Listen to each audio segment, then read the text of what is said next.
जनाब, हमने जिस वाक़े की बात करनी है, ये इसमें तो होशरुबा इंकशाफात सामने आ रहे हैं। लाहौर में 6 अफराद को कत्ल करने वाले अफनान नामी जुनूनी नौजवान को बचाने की हर मुमकिन कोशिश की जा रही है। तहकीकात में जो नए इंकशाफ सामने आए हैं उसको देखते हुए पुलिस इस नतीजे पर पहुंची कि 6 अफराद की मौत सिर्फ ट्रैफिक हादसा नहीं है बल्कि कत्ल की वारदात है, क्योंकि जुनूनी नौजवान अफनान हादसे का शिकार गाड़ी को कई बार रोक कर उसमें मौजूद लड़कियों को हिरासा करता रहा। फिर हादसे के बाद जब शहरियों ने अफनान को पकड़ा तो उसे बचाने के लिए 4 अफराद भी आ गए, लेकिन शहरियों का गुस्सा देखकर वो भाग गए। हमारे नुमाइंदे खुर्रम मलिक जो हैं वो मौजूद हैं लाहौर में और उनकी जानिब बढ़ते हैं और उनसे जानते हैं कि क्या डिटेल है उनके पास। जी खुर्रम, बताइएगा क्या अपडेट है आपके पास?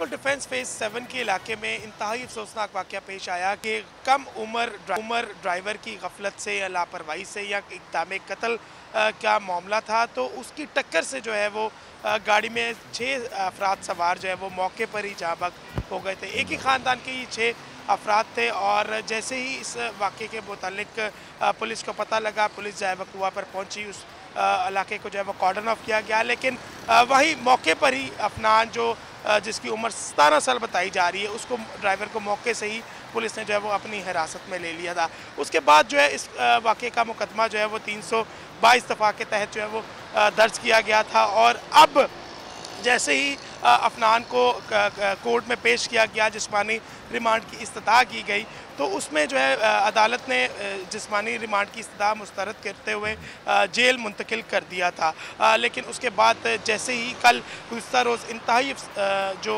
इसमें इंकशाफात जो हैं वो सामने आए हैं कि DIG इमरान किश्वर से हमारी बात हुई तो उनकी जानिब से बताया गया कि उस इलाके की CCTV फुटेज जो है वो भी हासिल कर ली गई है और उस फुटेज में बाकायदा तौर पर ये देखा जा सकता है कि अफनान ने पहले इस गाड़ी को पहले टारगेट किया था और इसके साथ झड़प भी रास्ते में रुके हुई और उसके बाद इसको हिट किया गया। तो उसके बाद इसमें जो 302 की दफ़ात और 780 ये दहशतगर्दी की दफ़ात जो है वो शामिल कर दी गई हैं और आज दोबारा मुलज़म को जो है वो इस्तदा की जाएगी अदालत से और दोबारा पुलिस जिस्मानी रिमांड के लिए अपने पास लेकर आएगी। लेकिन यकीनन ये बताइएगा, दर्दनाक और अफसोसनाक वाक़या, इसके पीछे बैकग्राउंड क्या पता चला है? ये अफनान इस फैमिली को हिरासा क्यों कर रहा था, क्या वजह थी, ये कब से इनके साथ राब्ते में था?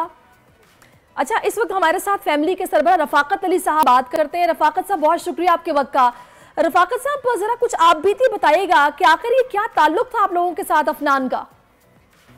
ये हमारा कोई ताल्लुक नहीं है उनके साथ। तो ये क्यों हिरासा कर रहा था फिर? एक्चुअली हम लोग अपनी बेटी का 3 माइयों की रस्म करके आ रहे थे और बच्चियां हजार शादी का फंक्शन था, वहाँ तैयार हो गए। जब हम बैठ के निकले तो इसने थोड़ी दूर आ गए, इसने जो ना वो बस तंग करना शुरू किया, कभी गाड़ी आगे करता था कभी पीछे करता था। बेटे मेरे ने मना किया, उसको इशारा करके तुम क्या कर रहे हो, तो ये बाहर निकल ये उसने हाथ को इशारा किया है तो इसने उसको डांट पे लाई गए। बेटे मेरे ने गाड़ी जो ना वो आगे ला के खड़ी कर दी, इस गाड़ी सीट भी हुई है ना, मैं नीचे उतर गया, मैं भी नीचे उतरा हूँ और मना किया, मैंने अपने बेटे को भी मना किया, ऐसे मना किया और इसको जो है वो गाड़ी में बैठा के मैंने हाथ बढ़े, जाओ शाम में करे जाओ शाम में ये गलियां निकालता हुआ जो ना वो गाड़ी में बैठ के बेटे मेरे को जो ना वो धमकी देता कि मैं अब बताऊंगा मैं तो तुम गाड़ी कैसे हिट करते हैं और ये दफा हो गया और वो चौक में जाके इसने ये कार्रवाई डाल दी। रफाकत साहब, सबसे पहले तो हमारी पूरी टीम और पूरे मुल्क की जानिब से ही जो है वो एक ताज़ियत जो है वो आप कबूल कीजिए। हम आपका दर्द समझ नहीं सकते, बिल्कुल जिसके ऊपर गुजरती है वही समझ सकता है और बड़ी मुश्किल में आप इस वक्त बात भी कर रहे हैं, हमें अंदाज़ा है इस बात का।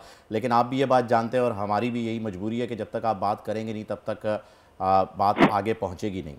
तो मुझे ये बताइएगा कि क्या जितने भी इदारे हैं पुलिस वगैरह वो आपके साथ जी, मैं ये जानना चाह रहा हूँ कि जो इदारे हैं वो आपके साथ ताउन कर रहे हैं, किसी किस्म की कोई परेशानी आपको पेश आ रही हो कार्रवाई के दौरान या किसी का असर व रसूख इस्तेमाल किया जा रहा हो आपकी आवाज़ को दबाने के लिए, तो आप इस प्लेटफॉर्म को यूज़ कीजिए और बताइए हमें।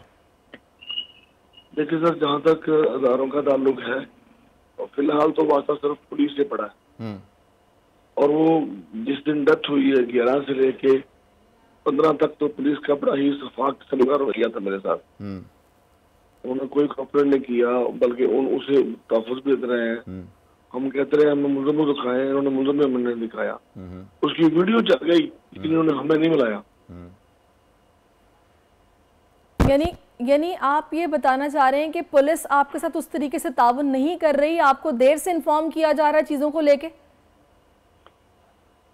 जी ये परसों के पहले जो है ना 11 से लेकर 14 तारीख तक जी, जब तक उसकी जो है वो जब उन्होंने उसको रिमांड के लिए भेजा उस तक तो पुलिस का बहुत ही गंदा किस्म का रिस्पॉन्स था।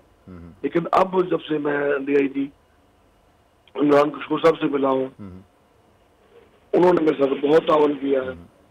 राब्ता रफाकत साहब से जो है वो राब्ता अभी थोड़ा सा मुनक़ता हो गया और उनसे बात भी नहीं की जा रही थी। यकीनन वो अभी एक सदमे में, एक कैफियत में, 6 अफराद जब हलाक हो जाएं तो उनके ऊपर क्या गुजर सकती है तो फिर अंदाज़ा भी नहीं लगाया जा सकता है। खैर हमारे साथ खुर्रम जो है वो अभी तक जुड़े हुए हैं। खुर्रम, ये बताइएगा कि अफनान का बैकग्राउंड क्या है? क्या ये कोई इतना असर रसूख रखते हैं? जैसे कि रफाकत साहब ने बताया कि 4 दिन तक तो उन्हें ये बताया ही नहीं गया कि भाई उस बंदे से मुलाकात भी नहीं करवाई गई जिसकी गिरफ्तारी जाहिर की गई, और हो सकता है कि वो गिरफ्तार हुआ भी ना हो और सिर्फ वो आपको पता है कि जी अल्फाजी और कागजी तौर पर कह दिया जाता है कि जी हो गया गिरफ्तार। कोई ऐसी सिचुएशन भी हो सकती है। क्या इतना असर रसूख रखती है अफनान की फैमिली?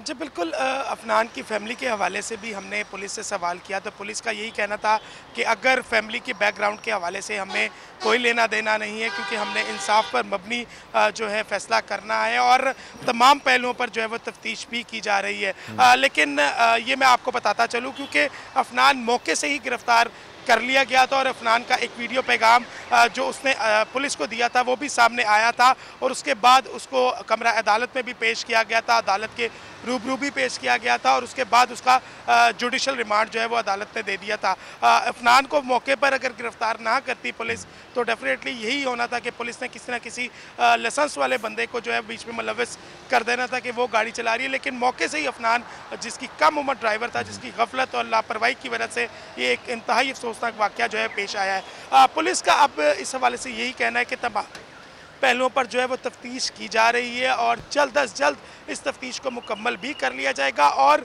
कल ये भी इंकशाफात जो हैं वो सामने आए थे कि अफनान के साथ 3 से 4 अफराद मज़ीद जो है वो नामालूम भी थे। लेकिन अब जब पुलिस उसको आज अफनान को दोबारा अपनी तहवील में लेगी, जेल से लेकर आएगी तफ्तीश के लिए, उसके बाद उस जो नामालूम अफराद थे उनके नाम भी पता किए जाएंगे। उम्मीद है कि जल्दी कानून हरकत में इसी तरह आता रहेगा और जो मुजरिम है उसको करार वाकई सज़ा मिलनी चाहिए और जाहिर है तभी ये जो मुतासरा फैमिली है इसको भी कुछ इत्मीनान मिलेगा। बहुत शुक्रिया मलिक, आप हमारे साथ मौजूद रहे और रफाकत साहब का भी हम शुक्रिया अदा करेंगे। सब्सक्राइब करें और बेल दबाएं ताकि कोई खबर रह न जाए।